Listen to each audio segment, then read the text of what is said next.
7h32. Bom dia, eu sou Ricardo Boechat, esta é a Band News FM, nós vamos ficar juntos até as 9h da manhã com as principais notícias nacionais e internacionais, o nosso time de colunistas, de comentaristas, todas as equipes da Band News FM espalhadas pelo Brasil, pelo mundo. Obrigado, meu amigo, minha amiga, você que está antenado aí na nossa programação em várias regiões do planeta, nos rincões mais longínquos das galáxias mais distantes. Vamos juntos, remando o barquinho, sei lá até quando. Hoje é um dia especial, cobertura especial aí, julgamento de Lula. Bom dia para Belo Horizonte, bom dia para Brasília, para Curitiba, que hoje é a capital do Brasil, porque as atenções estão voltadas para lá. Para Porto Alegre, né? Para Porto Alegre, perdão. Bom dia para Curitiba, que é o epicentro da Lava Jato, que motiva o julgamento de Porto Alegre hoje. Bom dia então para Porto Alegre, hoje capital do Brasil. Atenções voltadas para lá, Fortaleza, João Pessoa, Manaus, Miami, Maringá, Orlando, Rio de Janeiro, Salvador, São Paulo, Tampa. Olha a Tampa aí na área, ô Barão. Pessoal, você sempre fecha com Tampa, né? Tampa e Vitória. Bom dia para minha querida Vitória também.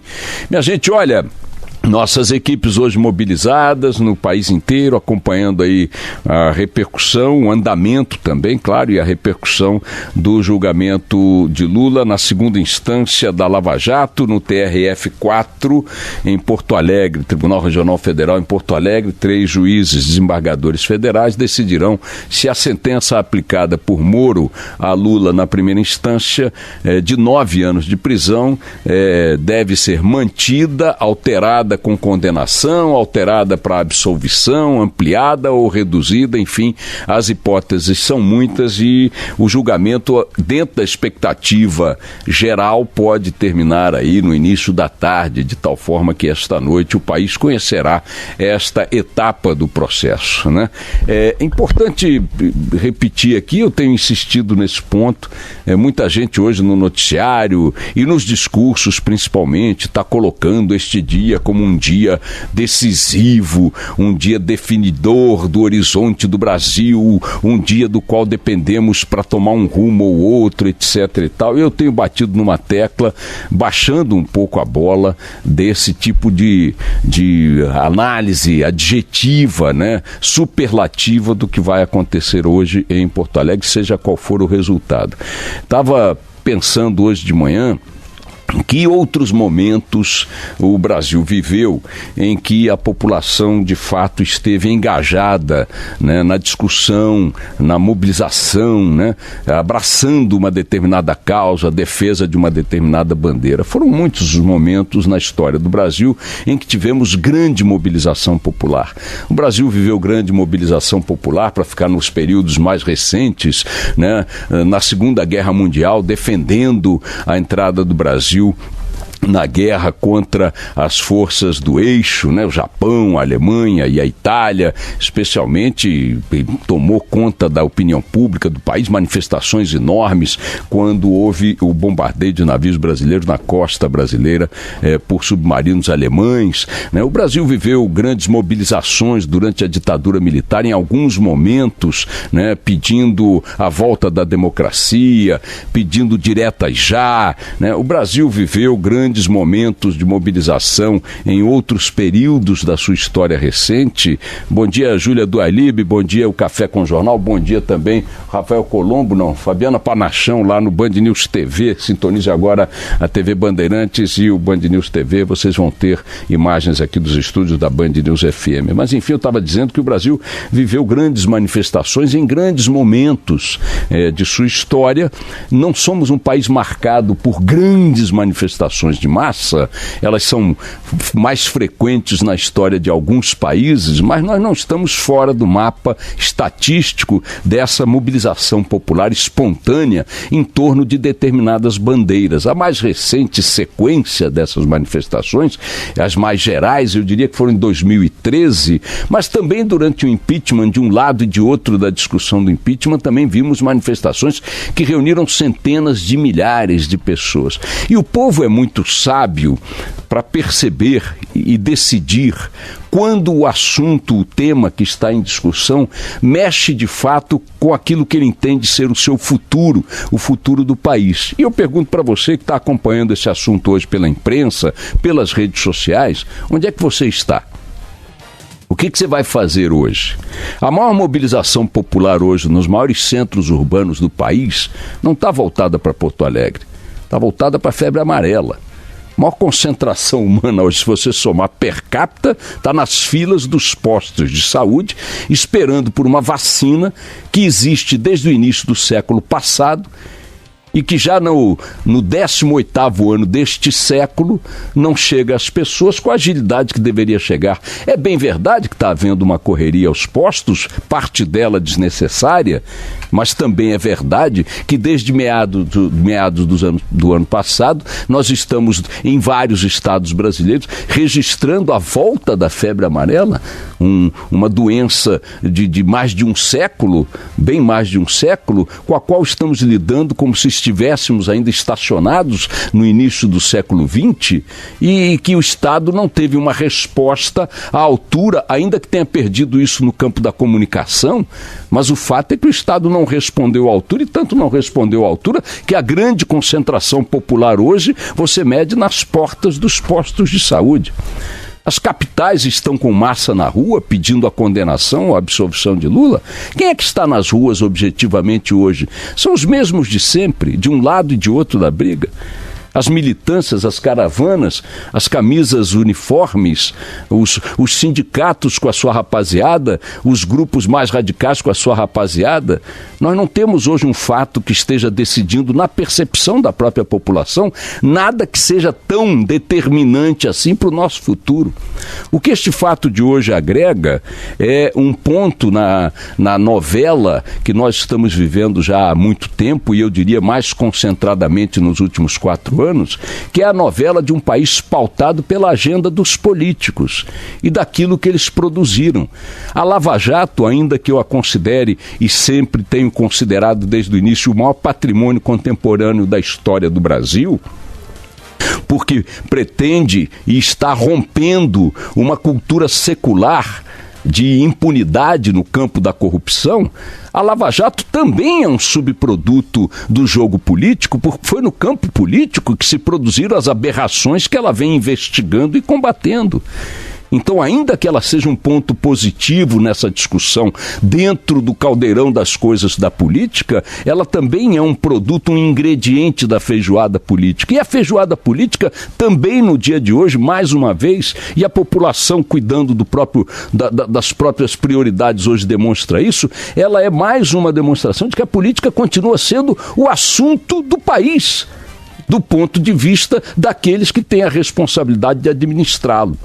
Não o administram na educação, que está cheia de problemas, não o administram na saúde, que está cheia de problemas, não o administram no saneamento, não o administram na questão ambiental, não o administram sequer na economia, porque há questões na pauta econômica que estão aí patinando. Cadê a reforma tributária? Cadê eventualmente a discussão final sobre a reforma da Previdência? Queiram aprová-la ou queiram rejeitá-la, ela precisa ser discutida, precisa ser analisada. Cadê a pauta que interessa de fato aos brasileiros? Vejam um detalhe curioso. Hoje, para fazer o julgamento de Lula, tem uma grande capital do país com sua rotina absolutamente interrompida. Órgãos públicos não vão funcionar. Desde ontem ao meio-dia, vários órgãos públicos, inclusive o próprio tribunal, como se Lula fosse a figura, ou este julgamento fosse o julgamento que justifica uma instalação pública daquela dimensão, com aquela quantidade de funcionários, como se ali não houvesse centenas, talvez milhares de outros processos esperando por decisões que, por mais que tenham sido adiadas por pouquíssimo tempo, foram adiadas. O país parece algemado a uma agenda, a uma pauta produzida pelo jogo, pela disputa política, pela agenda dos políticos, que consagram cada vez mais, e neste evento de hoje, com esta dimensão que ele tem, a umbigocracia em que nós vivemos. Nós vivemos uma umbigocracia. Brasília, no epicentro dessa cultura, produz a agenda que lhe diz respeito o tempo todo, se Lula vai concorrer, se Lula não vai concorrer, se Lula... Na verdade, é impressionante perceber que, se nós olharmos para poucos anos, e aí talvez 5, 6 anos, 4 anos, desde da agonia do primeiro mandato de Dilma, com todo o processo de impeachment e tal, não estou nem entrando no mérito, mas o que a gente fez aí? O que o país avançou? Aprovou a PEC dos gastos, aprovou a reforma trabalhista. Bom, foram ações importantes, que muitos setores consideram importantes e tal, saneadores.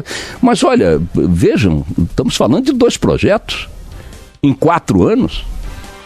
É uma brincadeira. O país tem 208 milhões de habitantes.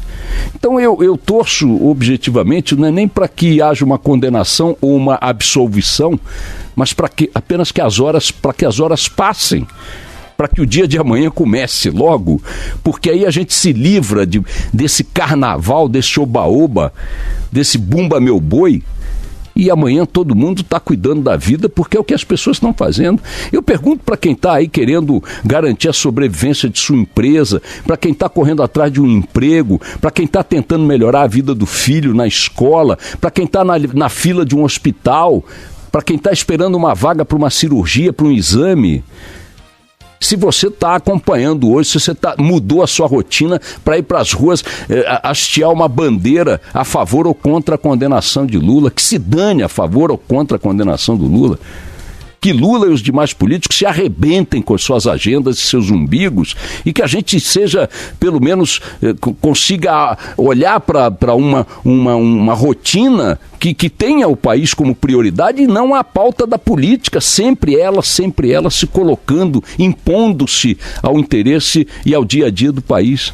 É uma decisão que vai aí atrair o interesse da imprensa, vai atrair o interesse dos agentes políticos, Brasília parada, Congresso parado, repartições públicas paradas, uma despesa monumental para uma mobilização de segurança que não se justificaria de maneira nenhuma em qualquer democracia. Você podia ter ali uma coisinha, um cuidadinho ou outro, botar mais uma patrulhinha na porta e tal. Não, você tem um aparato como se tivéssemos uma invasão marciana na iminência de acontecer em Porto Alegre. Forças federais, a inteligência do Exército, helicópteros, atiradores de elite posicionados em torno de um tribunal que vai cumprir a sua obrigação de julgar uma etapa processual que não terminará, que de resto não terminará. É o anticlímax total. Parece que nós estamos levando Tiradentes para a forca. Parece que nós estamos decidindo se Patrice Lumumba vai ser assassinado ou não, se Martin Luther King vai ser assassinado ou não, se Mandela vai ser preso ou não. Ora, pelo amor de Deus, estamos decidindo ali se um político metido em muitas suspeitas, como tantos outros de seus adversários, vai responder por elas numa etapa processual ou noutra, com prisão ou não, com condenação ou não, e pronto, e chega. O Brasil está desesperado, enlouquecido, para poder virar essa página infernal em que estamos enfiados já há algum tempo, eu diria mais concentradamente, desde a vitória de Dilma Rousseff para seu segundo mandato, com o caos econômico que se produziu e o que dele resultou, incluindo impeachment, governo Temer e tudo que vocês queiram imaginar. O país patinando. As pessoas, você vê os telejornais aí, o Jornal da Band todo dia mostra pequenos empresários, médios empresários, agricultores, produtores rurais, exportadores, importadores, todo mundo, é como se tivesse todo mundo com o freio puxado, acelerando o motor no ponto morto, com o freio de mão puxado, louco para poder tocar a vida, andar em frente, não conseguem. Porque o país não funciona, o país não anda, o Congresso não decide, a justiça só fica em torno. É um inferno, essas coisas têm que terminar, tem que chegar a um desfecho. A política tem que ser reduzida à sua importância real. Nenhum país sobrevive fazendo da política o principal produto de seu PIB. O produto da inteligência bruta brasileira está na política o tempo todo. Não está na economia, não está no saneamento, não está nas políticas públicas de fato, não está no funcionamento da máquina. A burocracia está aí mandando o pau, a ineficiência está aí mandando o pau.